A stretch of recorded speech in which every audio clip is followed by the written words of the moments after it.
Hello, okay. Hello, Nina. I am Teacher Su from Margaret English School. ကျွန်မကတော့ Margaret English School မှာပေါ့နော်။ဒီ English စာသင်တန်းလေးဖွင့်တဲ့ကြားပေးနေတဲ့ဆရာမစုဖြစ်ပါတယ်။ဆိုတော့ဒီနေ့ဗီဒီယိုအကြောင်းအရာလေးကတော့ဒီမှာမြင်တွေ့တဲ့အကြောင်းပဲပေါ့နော်။ English စာသင်တန်းလေးတက်တဲ့အခါမှာပဲဖြစ်ဖြစ်အင်္ဂလိပ်စာနဲ့လေ့လာနေသူတိုင်းမသိမဖြစ်သိရမယ့် topic တစ်ခုဖြစ်ပါတယ်။ဆိုတော့ဒါသင်တန်းမှာလည်းpost တွေလည်းအရင်ကရေးပြီးပါတယ်ပေါ့နော်ဒီမှာဒီအခုကကျတော့ YouTube မှာ video အနေနဲ့တခါရဲတင်ထားလို့ရအောင်လုပ်ပေးရဖြစ်ပါတယ်ဆိုတော့အင်္ဂလိပ်စာသင်တန်းတက်တဲ့အခါမှာအလုပ်သိထိုက်တဲ့ topic အင်္ဂလိပ်စာ level test တွေဖြေခိုင်းတာမျိုးရှိတယ်တချို့သင်တန်းတွေဆိုလို့ရှိရင်ဖြေခိုင်းဖြေခိုင်းတယ်ပေါ့နော်ကျွန်မရှိမှာ101 session တွေလာပြီးတော့စုံစမ်းတာပဲဖြစ်ဖြစ်ဒါမှမဟုတ်လို့ရှိရင် group class တွေကိုလာပြီးတော့စုံစမ်းတာပဲဖြစ်ဖြစ်ကျွန်မကအမြဲတမ်းအဲ့လိုမေးလေးရှိရပေါ့နော်အင်္ဂလိပ်စာ level test ဖြေဖို့ရမျိုးရှိနေတာပေါ့နော်အဲ့တော့အဲ့ဒီအင်္ဂလိပ်စာ level test တွေကဘာလို့ဖြေခိုင်းတာလဲဖြေတဲ့အခါမှာမလို့ဂျိန်းကျူးဂျိုးဂျေးစုတွေရှိ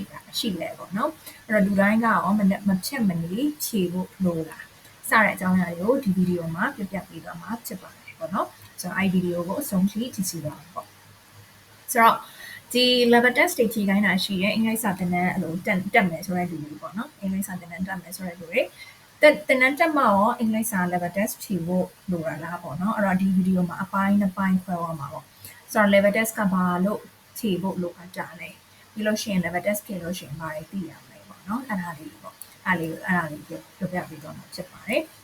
ဆိုတော့ပထမဆုံးတစ်ချက်ကကြတော့ဘာလို့ level test ကိုဖြေဖို့လိုတယ်လဲပေါ့နော်ဆိုတော့အဲ့ဒါလေးကိုအရင်ပြောပြသွားမှာဖြစ်တယ်ပေါ့နော်အဲ့တော့ဘာလို့ level test ကိုဖြေဖို့လိုလဲတကယ် level test ကိုမဖြစ်မနေဖြေဖို့လိုအပ်လားဆိုလို့ရှိရင်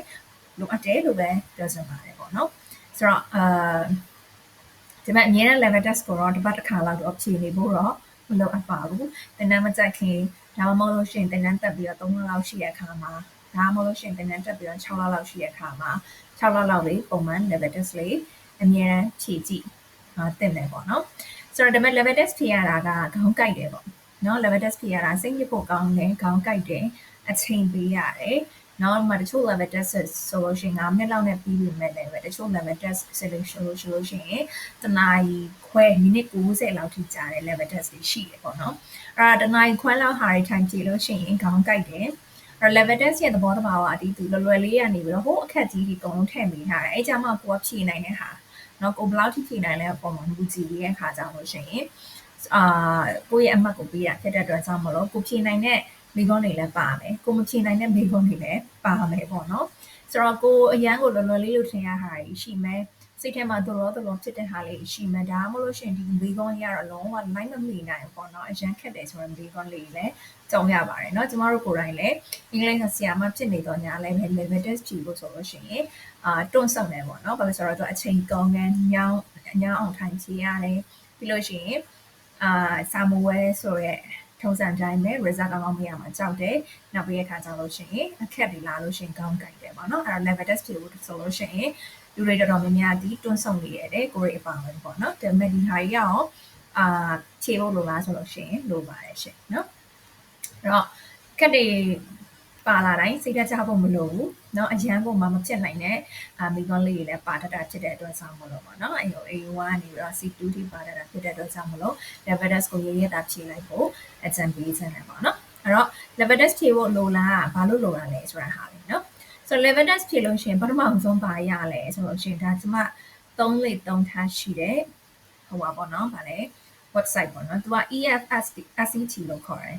EFSCT မှာ level test ဖြေလို့ရှိရင်ဘာရလဲဆိုလို့ရှိရင် free certificate လေးရတယ်ဘာမှပေးစရာမလိုပတ်စံပေးစရာမလို free ရတယ်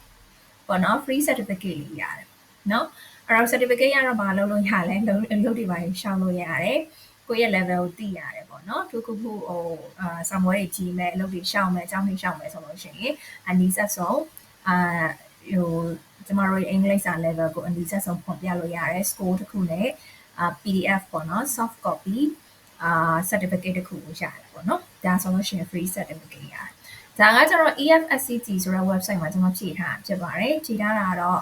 3လလောက်တော့ရှိပြီပေါ့နော်ဆိုတော့ဆက်ပြီးတော့ဖြည့်ရအောင်မယ်ဒါကတော့ EFSCT ရဲ့ website ဖြစ်ပါတယ် ဆိုတော့အဲ့မှာ level test 3မျိုးဖြေလို့ရတယ်ပေါ့နော်3မျိုးဖြေလို့ရတယ်15မိနစ်စာလောက်လေးဖြေလို့ရတယ်နောက်ပြီးရခါဆောင်လို့ရှိရင်တနာရီစာမိနစ်90စာဖြေလို့ရတယ်15မိနစ်စာဖြေလို့ရှိရင်တော့ तू က certificate ထုတ်မပေးဘူးပေါ့နော်မိနစ်90စာနဲ့မိနစ်60စာနဲ့ဖြေလို့ရှိရင်တော့ तू က certificate လေးထုတ်ပေးပါတယ်နော်ဆိုတော့ဒီမှာမိနစ်90စာဆိုလို့ရှိရင် तू က2 skills နော် skills နှစ်ခုပဲမေးတယ် sorry မိနစ်90စာဆိုလို့ရှိရင်2 skill ပဲမေးတယ်မေးတယ်မိနစ်60စာဆိုလို့ရှိရင်4 skill ဟာလုံးဖြည့်ရတာမျိုးဖြစ်ပါတယ်เนาะအဲ့ဒီရဲ့ချိန်မှာတော့ wifi လေးကကောင်းနေလို့လိုတယ်နောက်ပြီးခါကျလို့ရှိရင် earphone လေးပေါ့เนาะသူ audio လေးနားထောင်ပြီးတော့ဖြည့်ရတာဖြစ်တဲ့အတွက်အဲ့ဒါမျိုးလေးလိုတာပေါ့เนาะ practice test ကကျတော့ certificate မပေးပါဘူးเนาะဆိုတော့ဒါကဖြည့်လို့ရတဲ့ information website တစ်ခုပေါ့နောက်ကောင်းတဲ့ဟာတစ်ခုကကျတော့ဘာလဲဆိုလို့ရှိရင်ဒါကကျတော့ application လေးပေါ့နော်ဆိုတော့ဒါ application လေး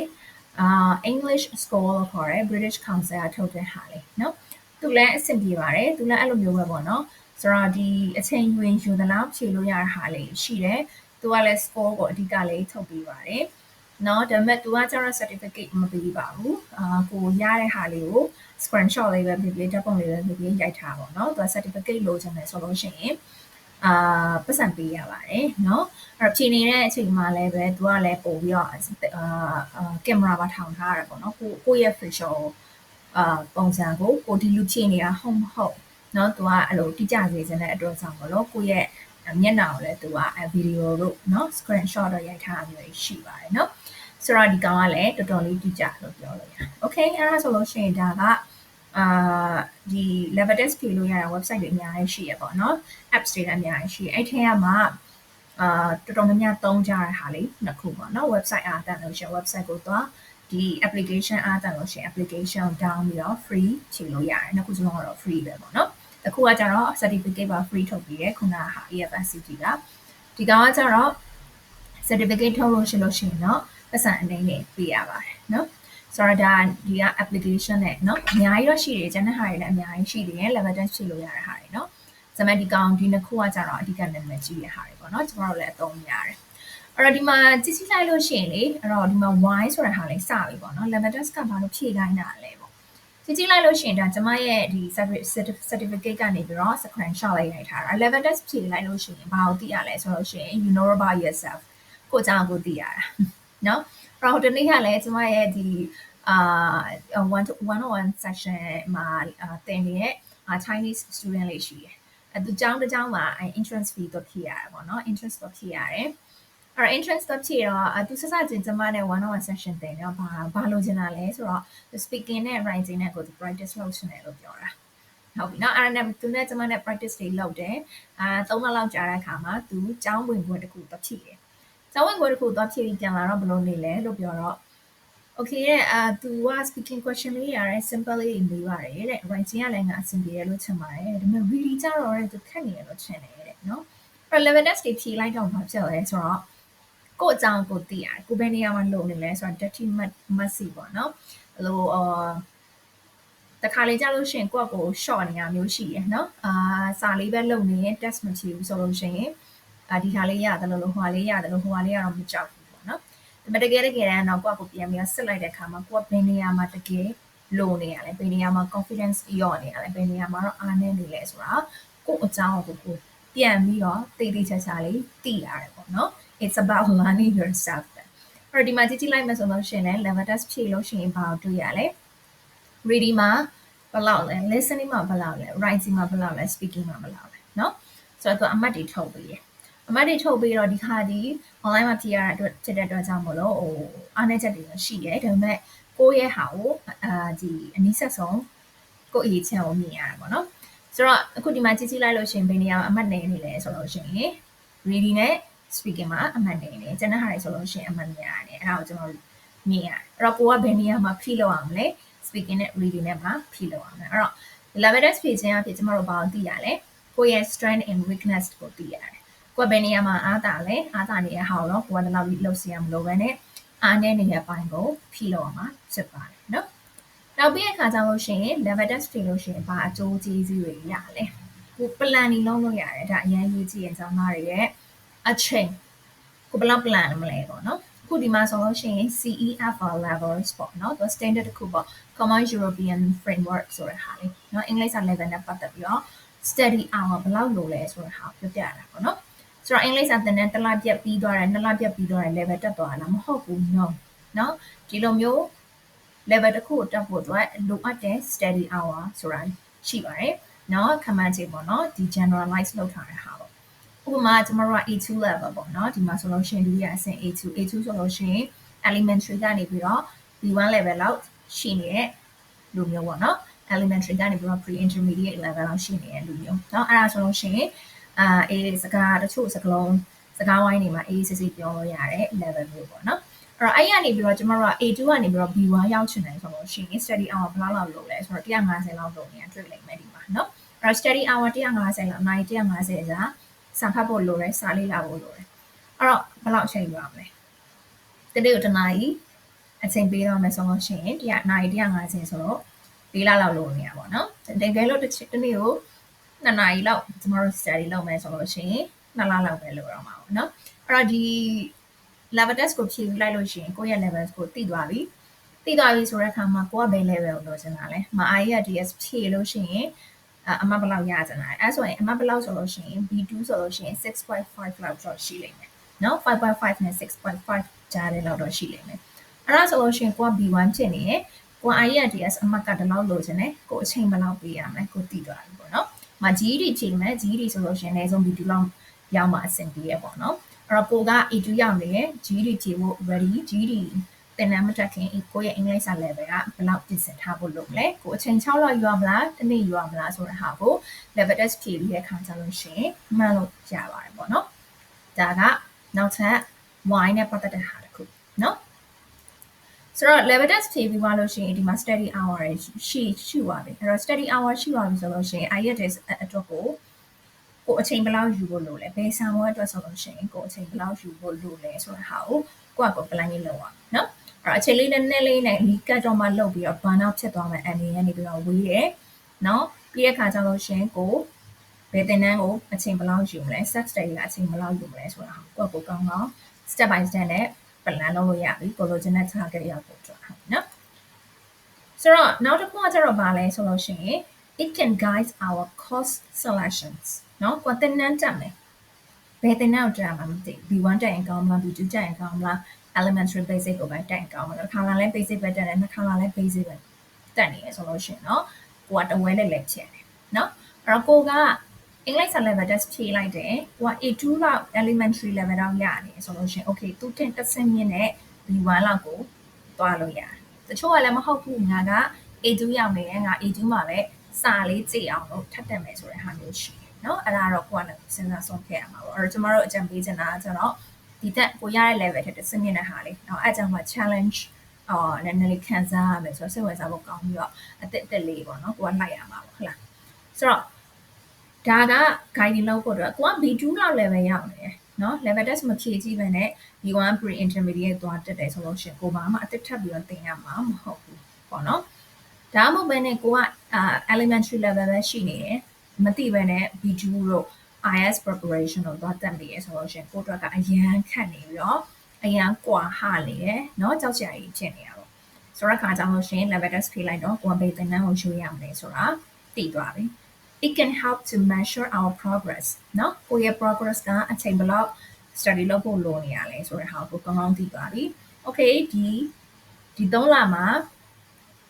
level test ဖြေလိုက်တဲ့ A2 ရတယ်သင်တန်းသွားတက်တယ်နောက်ထပ်3လလောက်ကြာရင် level test တစ်ခါထပ်ပြီးတော့ဖြေကြည့်မယ်ကိုဒီlevel တက်လာတာလားเนาะ level မတက်လာသေးဘူးဒီတိုင်းပဲရက်နေရလားမရက်နေရဆိုလို့ရှိရင်တော့အမြတ်ပဲနောက်မကြတော့ဟုတ်ပဲရေးကြည့်ရပါတော့เนาะဆိုတော့ဒါဒီနောက်ထပ်ဘာလို့ level test ဖြေရလဲဆိုတော့အကြောင်းပြချက်တစ်ခုပေါ့နော်ဒီ English score ပေါ့နော် British Council English score application ဆိုလို့ရှိရင်သူကဒီထုတ်ပေးတဲ့အခါမှာ vocabulary အားနည်းနေရလားဒီ speaking အားနည်းနေရလားအဲ့လိုမျိုးလေးပေါ့နော်အဲ့တော့ကိုက vocabs တွေနည်းနေရဆိုတာကိုကကိုသိလို့ရှိရင်အဲ့ vocabs ကိုများဖြည့်ပြီးတော့လေ့လာပေးရအောင်ဟုတ်နော် ဆိုတော့ level test တွေဖြေတဲ့အခါမှာ online level test တွေဖြေတဲ့အခါမှာ any drawbacks ရှိလားရှိတာပေါ့နော်သူ့ရဲ့အားနည်းချက်တွေပေါ့ခုနကတော့အားသာချက်တွေကုန်ပြောသွားတယ်သူ့ရဲ့အားနည်းချက်တွေရှိတာပေါ့နော် accuracy မှန်ကန်မှုဘယ်လောက်ရာခိုင်နှုန်းအာမခံနိုင်လဲနော်အဲ့တော့သူတို့ဒီခံမှန်းခြေပဲထုတ်ပေးရဖြစ်ပါတယ်နော်ဒီလူတွေကိုယ်တိုင်စစ်တဲ့ IELTS တို့ပါတော့အဲ့ဒီဟာတွေကပို့ပြီးတော့မှန်ကန်မှုရှိတယ်ပေါ့နော်သူကအဲ့ဒါကြောင့်မလို့လဲပို့ပြီးတော့ official win ဖြစ်တယ်ပတ်စံလည်းပေးရတယ်နော်ပြင်ဆင်မှုတွေလည်းအများကြီးလုပ်ရတယ်ပေါ့နော်အဲ့တော့သူကတော့အမှန်ဆုံးပဲဒီစာတွေ့ကောလူတွေ့ကောနေရဖြစ်တဲ့အတွက်ကြောင့်နော်အခုဒီ online ကကြည့်တဲ့ဟာတွေကြတော့လူတွေက cheat လုပ်မယ်ဆိုလို့ရှိရင်လည်းရတယ်ပြီးတဲ့ခါကျလို့ရှိရင်အမှတ် calculation နဲ့မေးခွန်းတွေထုတ်ပေးတဲ့ပုံစံကသူကလူမဟုတ်ဘူးလေစက်ကနေပဲလုပ်ပြရဖြစ်တဲ့အတွက်ကြောင့်မို့လို့ accuracy အနေနဲ့ကကြတော့အားနေနိုင်ပါတယ်တခါလေကြားလို့ရှိရင်လည်းကိုကခြေလိုက်တယ် level ကတက်မလာအောင်ဆိုလို့ရှိရင်အားနဲ့တက်တာတွေရှိပါတယ်เนาะအဲ့တော့သူက accuracy ကတော့ 100% ရာခိုင်နှုန်းပြည့်မှန်ကန်မှုတော့မရှိဘူးပေါ့เนาะကိုကပုတ်တော်နေရလဲဖြစ်နိုင်တယ်ကိုကသူတို့ရဲ့မိကုန်းပုံစံနဲ့เนาะ family ရမဖြစ်တာလဲဖြစ်နိုင်ပါတယ် family ရမဖြစ်တာကြောင့်မို့လို့ကိုတို့ချင်းနဲ့ target မေးရတာလို့လဲဖြစ်နိုင်ပါတယ်ဟုတ်ပြီเนาะဒါပေမဲ့ကိုဒီဟာကအနည်းဆက်ဆုံး estimate เนาะအဲ့ဒါလေးကိုပဲယူရမှာဖြစ်ပါတယ်စိတ်ဓာတ်ကြဖို့လည်းမလိုဘူးလို့စိတ်ဓာတ်အားအရင်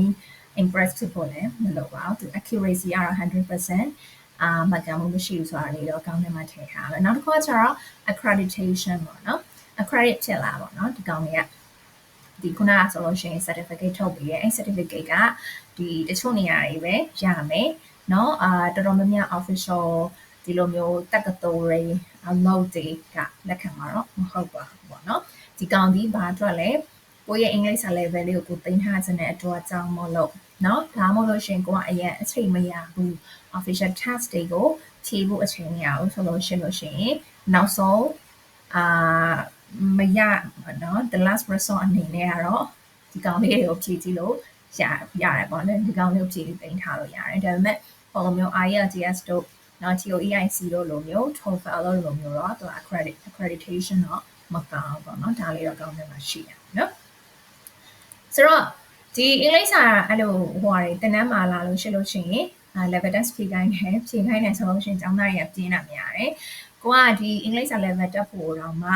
အချိန်3လတန်းဒီ6လတန်းဒီပေးရမှာကိုပဲပေါ့နော်ပေးရမှာပဲပေါ့ဘာကြောင့်မလို့ဒီ level test ဖြေတယ်တနားရီ2နာရီလောက်ကလေးကို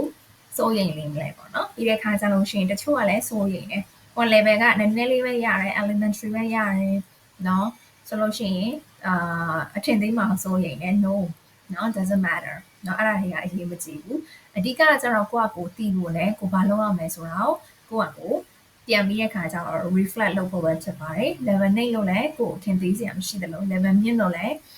ကိုကပို့ပြီးတော့အဲ့လိုအထင်ကြီးစရာအဲ့လိုမျိုးလည်းမဟုတ်ပါဘူးကိုကဒီကိုယ့်ရဲ့ဒီ